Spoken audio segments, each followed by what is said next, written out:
In today's video, I'm going to teach you how to create lists in Hubspot. We'll walk through this step by step so that by the end, you'll know exactly how to build a targeted list of contacts, companies, or any other object you work with in your CRM.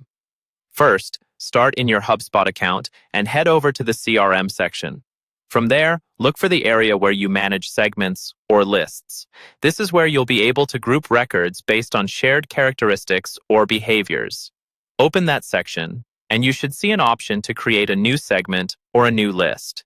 Click on the option to create a segment. HubSpot will then ask you what kind of segment you want to create. Choose Object-Based. This simply means the list will be built around a specific type of record in your CRM, such as contacts, companies, deals, or another object. For most marketing or outreach use cases, you'll typically start with contacts, but you can select whichever object suits your goal. Next, give your segment a clear, descriptive name so that you and your team can easily recognize it later. Right after naming it, you'll choose whether the list should be active or static. An active list automatically updates over time.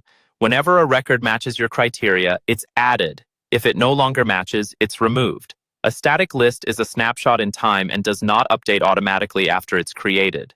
If you're building a list for ongoing campaigns or reporting, active is usually the better choice. If you just need a one-time export or a fixed group, go with static.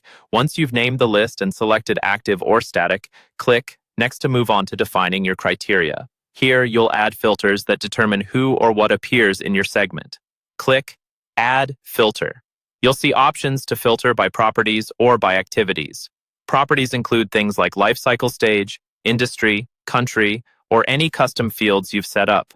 Activities include actions such as email opens, form submissions, page views, or meeting bookings. Choose the property or activity that aligns with your goal, configure the condition, and then apply the filter.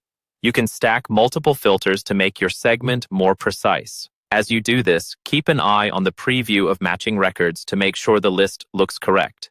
When you're satisfied with your filters, click Save and Process Segment. HubSpot will then build the list based on your criteria, and once it's done, your new segment is ready to use in campaigns, reporting, and automation.